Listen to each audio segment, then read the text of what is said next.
There was a moment in the Middle Ages when a single drop of blood on a white altar cloth became one of the most famous religious stories in medieval Europe. Not during a war, not during a plague, not during the fall of a kingdom, but during a prayer. A priest stood before the altar, speaking words he had spoken hundreds of times before. Words every Christian knew. "This is my body." But this time, he no longer believed them. And according to legend, God answered. The year was 1263. Europe was deeply Christian, but also deeply afraid. People feared famine, disease, demons, hell, and above all, they feared dying without salvation. The church stood at the center of medieval life. Its bells marked the hours. Lord, we beg. Its rituals shaped birth, marriage, and death.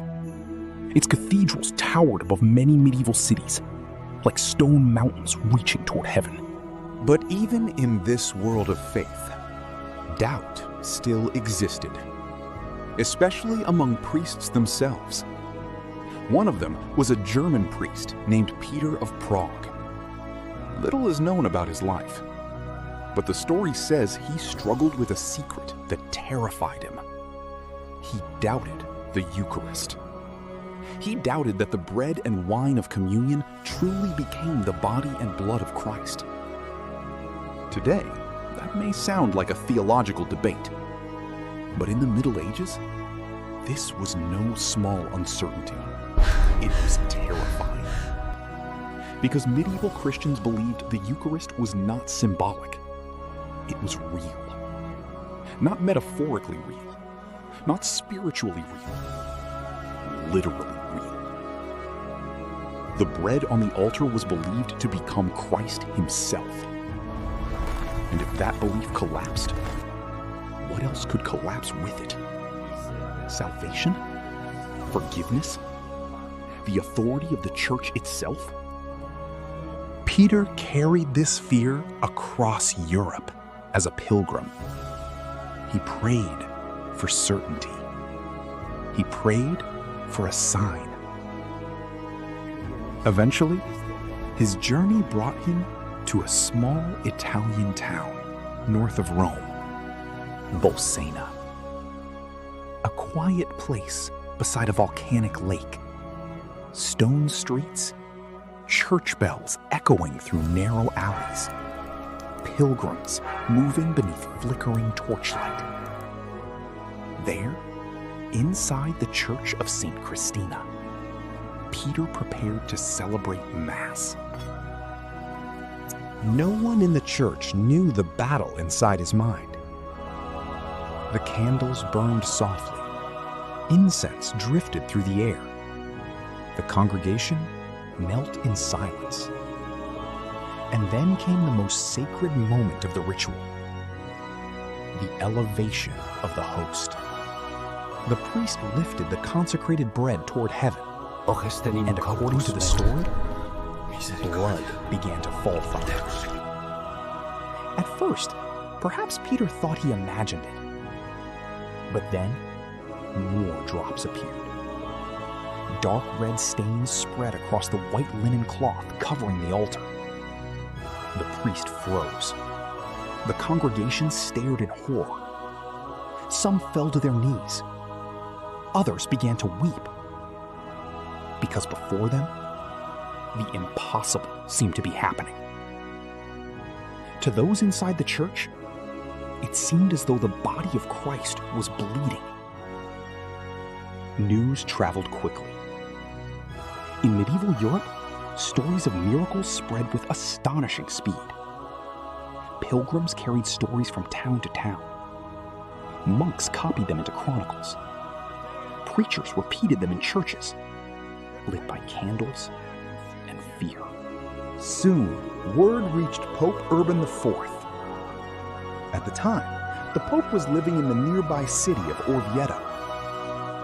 He ordered an investigation. The blood-stained cloths were brought in procession through the streets. Crowds gathered to see them. And according to tradition, the Pope accepted the miracle as real. But this was not only about one frightened priest. The event arrived at a moment when Europe was already changing. Questions about the Eucharist had been spreading for decades. Scholars debated theology in rising universities. Some believers struggled to understand how bread and wine could truly become the body and blood of Christ. At a time of growing theological debate, the Church sought greater certainty. And for many believers, the Miracle of Bolsena seemed to confirm those beliefs. Soon after, Pope Urban IV officially established Corpus Christi for the Universal Church, a feast already gaining support among medieval believers. The body of Christ, a celebration dedicated entirely to the Eucharist. And suddenly, all across medieval Europe, the streets transformed. Massive processions filled the cities. Priests carried golden monstrances beneath silk canopies. Church bells thundered across rooftops. Crowds knelt as the Eucharist passed before them. Candles flickered in the darkness like rivers of fire. To medieval Christians, this was not theater. It was a glimpse of heaven itself. But there was another side to these processions: fear. Because if the Eucharist truly was Christ, then disrespecting it could endanger the soul. People became terrified of sacrilege. Some believed dropping the host accidentally could bring divine punishment. Others feared receiving communion while hiding sins. Quickly now. There were stories of thieves stealing consecrated hosts for dark rituals. Stories of miracles. Stories of judgment. Stories of sudden death after blasphemy. Whether true or not, they shaped the medieval imagination. Faith and fear walked together. Always. The Miracle of Bolsena also transformed art across Europe. Painters depicted blood flowing from the host. Cathedrals commissioned enormous celebrations of Corpus Christi. Musicians composed hymns still sung centuries later. One of the greatest theologians in Christian history, Thomas Aquinas, was asked to write prayers and hymns for the feast. And he created words that still echo through churches today. Because for medieval believers, the miracle was not simply proof, it was reassurance. A sign that heaven had not abandoned them. Remember, this was an age of uncertainty. The Black Death would soon devastate Europe. Wars consumed kingdoms. Death was everywhere. People longed for evidence that God was still near. And in Bolsena, many believed they had found it. But not everyone accepted the story so easily. Even in the Middle Ages, skeptics existed. Some questioned whether the event had been exaggerated over time. Others wondered if the story had grown as it spread between pilgrims and clergy.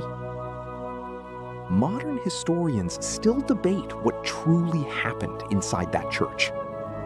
Was it a miracle? A legend? A symbolic story shaped by centuries of retelling?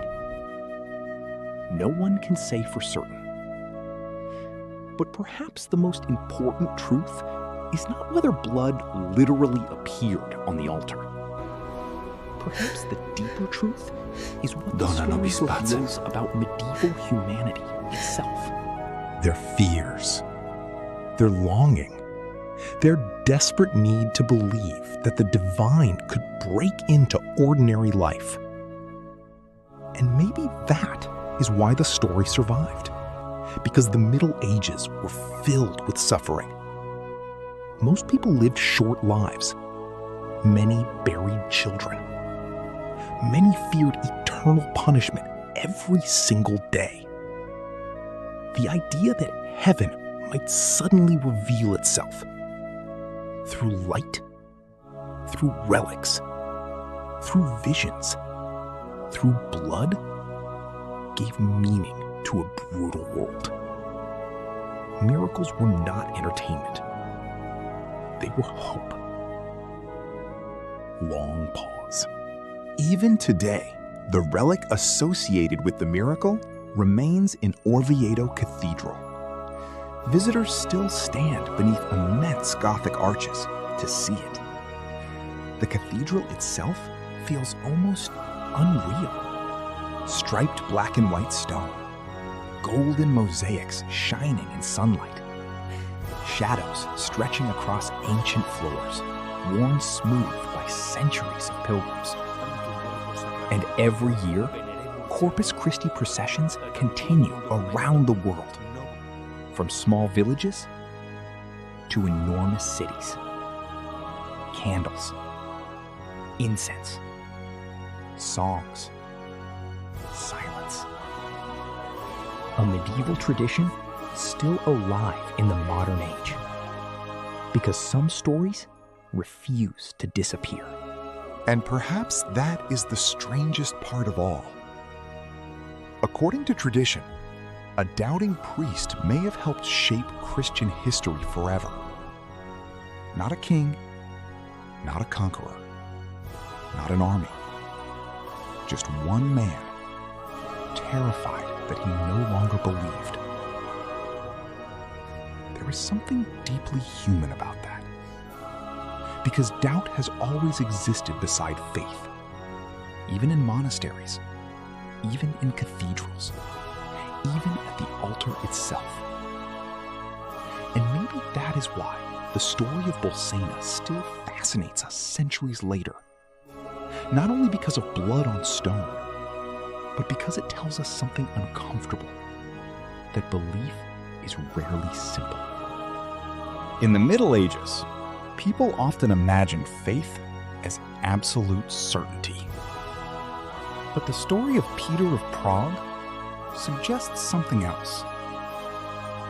That sometimes faith survives, not because doubt disappears, but because people continue searching despite it.